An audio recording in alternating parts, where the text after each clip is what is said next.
Précédemment dans Superstream, le mois dernier, l'équipe de Superstream a eu un coup de cœur unanime pour la saison 2 de Bref, sortie sur Disney+. Et puis, on a décidé de passer au crible des projets de reboot et autres suites qui nous font souvent hurler.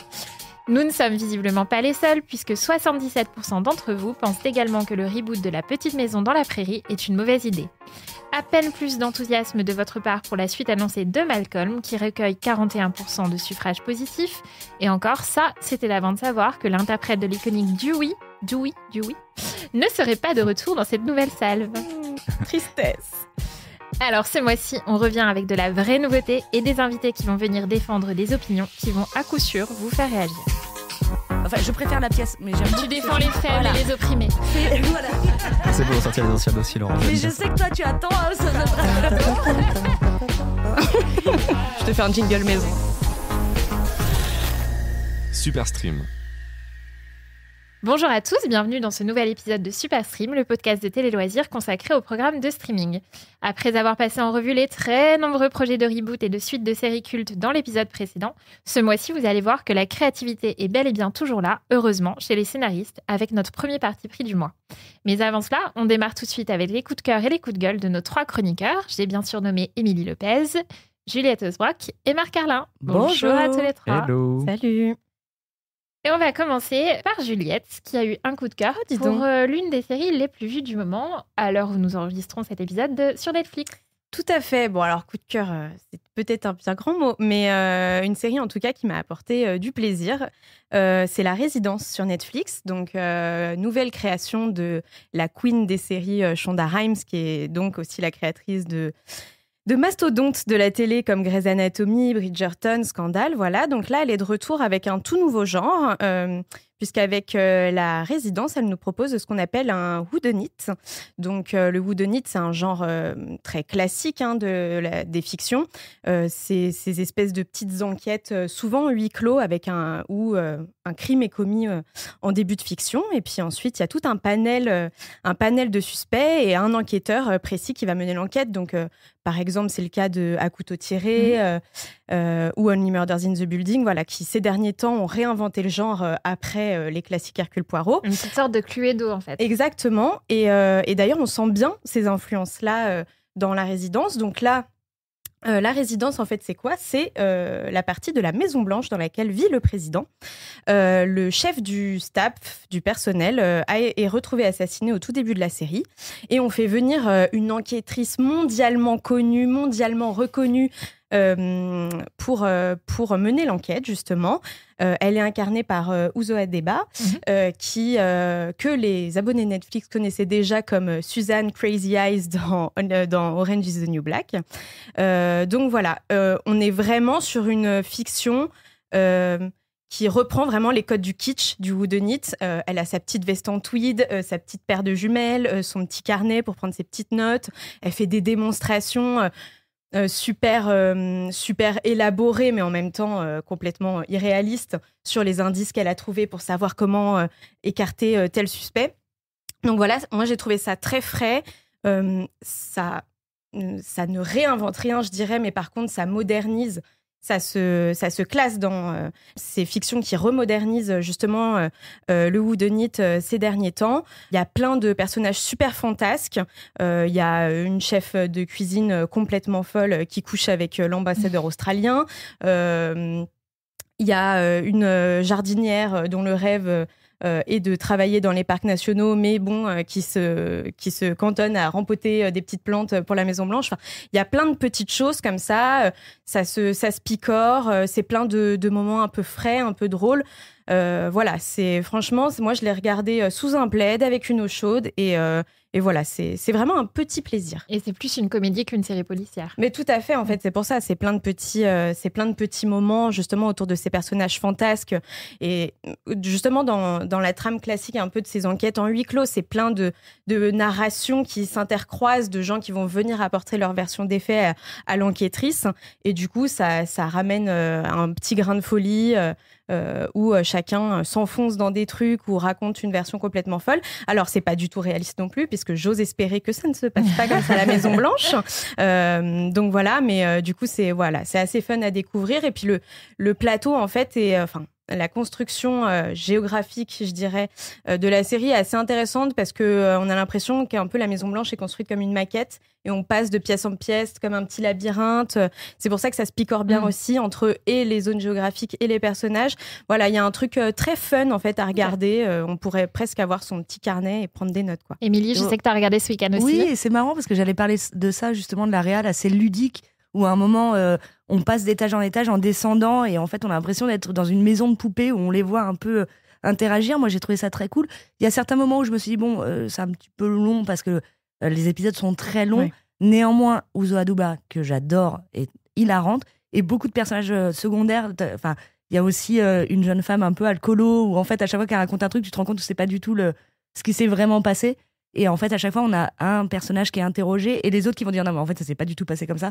Donc, t'as un espèce de truc très, très ludique et très rigolo de ah oui, en fait, c'est exactement comme ça que j'imagine le truc. Bref, j'ai adoré aussi, enfin, j'ai beaucoup aimé aussi. Et je recommande. Et puis, Shonda Rhimes, quoi.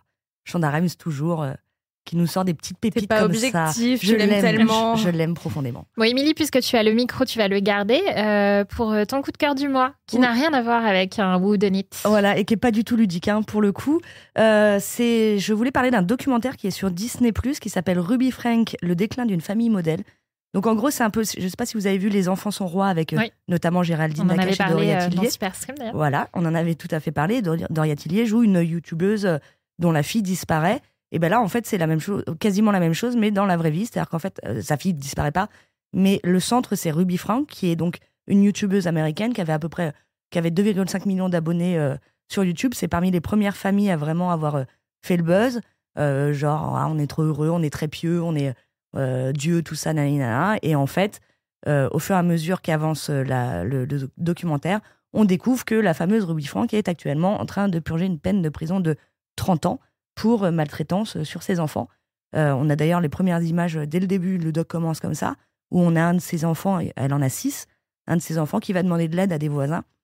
Et en fait, on va découvrir comment elle en est venue à faire ça, comment elle en est venue à complètement vriller, comment au fur et à mesure elle a écarté son mari, elle a écarté ses 2 plus grands enfants, elle les a virés de la maison pour rester juste avec une femme qui est un peu un gourou limite sectaire, qui elle aussi est actuellement de mémoire, je crois qu'elle est en prison. Et voilà, et le doc est assez dingue. Il y a 3 épisodes de 51 minutes. Il faut avoir vraiment le cœur bien accroché parce qu'il y a certaines images, pour le coup, ils y vont, Disney+. Alors, c'est pas du tout Le Roi Lion ou La Petite Sirène. Hein. Voilà, c'est un vrai doc de faits divers. Et c'est intéressant aussi de voir à quel point le besoin de reconnaissance et de célébrité. En fait, elle voulait être reconnue comme étant la meilleure mère du monde. Et en fait, à la fin, elle s'avère être la pire mère du monde. En tout cas, parmi les pires. Voilà. Changement de registre. Marc, tu vas nous faire voyager. Oui, j'étais prêt une nouvelle fois à passer des vacances dans un resort de luxe avec des ultra riches, tous plus insupportables les uns que les autres, parce que j'aime bien ça. Ton quotidien, quoi, Exactement. Finalement. Voilà. Mais finalement, j'ai donné une mauvaise note sur TripAdvisor à ce White Lotus saison 3, puisqu'on parle de White Lotus. Parce que je trouve que cette recette, elle commence à avoir un arrière-goût de réchauffé. Parce que c'est encore les mêmes ingrédients, en fait. Donc, effectivement, un meurtre, non élucidé, qui est dès le premier épisode, dès les premières séquences, en fait. Des personnages, effectivement, comme je l'ai dit, assez caricaturaux et tous assez insupportables. Mais en fait, je trouve qu'on s'ennuie. Je trouve que les intrigues s'étirent vraiment comme un lézard au soleil, puisqu'il y a beaucoup de lézards dans cette saison 3. Et je trouve que globalement, les intrigues avancent pas très vite. Je suis à l'épisode 6, au moment où on enregistre. Il reste 2 épisodes. J'espère qu'il va se passer beaucoup de choses, parce que sinon, c'est très décevant. Je sauverai quand même quelques personnages, notamment le rôle de la mère bigote, campée par Parker Posey, qui semble, elle, beaucoup s'amuser à faire un accent impossible. Je ne sais pas ce que c'est un accent texan, mais c'est un accent incroyable. Et puis voilà, Patrick Schwarzenegger, il est pas mal, je trouve aussi. Il est assez malaisant dans le rôle du frère musclé, très masculiniste, mais en même temps qui va se retrouver dans une situation où il est un peu en train de s'interroger. Mais globalement, je trouve qu'on s'ennuie beaucoup. Je trouve qu'il y a des moments où c'est un peu esthétisant pour rien. En gros, vraiment, ça sert à rien. Je comprends qu'ils ont pris du plaisir à tourner dans ce beau décor, mais en fait, nous, ça nous sert pas à grand-chose. Donc voilà, globalement, je sais pas, ressusciter Jennifer Coolidge, faites quelque chose, faites-la revenir en fait, parce que là, franchement, cette saison 3, c'est très très décevant. Il est peut-être temps que ça s'arrête aussi, en fait. Peut-être, ou alors il faut vraiment trouver une autre façon de renouveler un peu le principe, mais c'est vrai que là, ça commence à être vraiment du réchauffé. Alors, on parle beaucoup de nouveautés dans Superstream, mais moi, ce mois-ci, j'avais envie de vous faire un petit coup de cœur sur une série de 2010. Voilà, c'est pas du tout récent, parce que c'est aussi à ça que servent les plateformes, aussi à voir ou revoir des séries ou des programmes voilà, qu'on n'avait jamais pu avoir l'occasion de découvrir et que les plateformes achètent aussi, donc mettent en avant. Et c'est Parenthood, la série familiale américaine de 2010, donc, qui est arrivée en décembre sur Netflix. J'avais vu un petit peu les premières saisons et puis voilà, elle est arrivée. Je me suis dit, tiens, j'ai envie de voir la suite. Et franchement, un très très bon souvenir. Voilà, c'est une série très américaine, mais qui parle vraiment bien de la famille sous toutes ses formes, de la parentalité. C'est une série qui fait plutôt du bien, même si parfois, là, l'intrigue que je suis en train de regarder, ça n'a vraiment rien de drôle parce que ça parle du cancer. Mais voilà, il y a des personnages qui sont sympathiques, qu'on a envie de suivre et auxquels on s'attache très rapidement. Et puis, voilà, moi qui suis maman, je retrouve aussi pas mal de choses effectivement sur la parentalité, qu'est-ce que c'est d'être parent aujourd'hui, parents célibataires, parents divorcés, grands-parents aussi, un peu sous toutes ses formes. Ça parle aussi d'une famille sur plusieurs générations, donc c'est assez intéressant. Et la série a été créée par Jason Katims, qui était le producteur, Emily, de Friday Night Lights, qui est une série qu'on adore toutes les deux. On adore. Et on retrouve pas mal de cette patte aussi. Voilà, je pense qu'il y a un art pour vraiment écrire les choses, décrire des situations. Et même si on a l'impression que c'est assez loin de nous, finalement, il arrive toujours à rapporter à quelque chose qui est assez proche de nous au final. Et il y a des situations, des scènes où on se dit, mais en fait, c'est vraiment vrai, des dialogues qui font plus vrai que nature, je trouve. Et puis côté casting, il y a des acteurs qu'on adore, Peter Krause qu'on a retrouvé dans 911, et puis surtout notre reine, n'est-ce pas, Lorraine Graham, avec un rôle assez similaire à celui de Lorelai dans Gilmore Girls d'ailleurs. Donc voilà, petit coup de cœur, si vous avez l'occasion, 6 saisons à rattraper. Alors la série dont on va parler maintenant aurait sans doute pu faire l'objet d'un coup de cœur pour plusieurs, voire peut-être tous, autour de cette table, mais il y avait trop à en dire, donc on a décidé d'en faire notre premier parti pris du mois.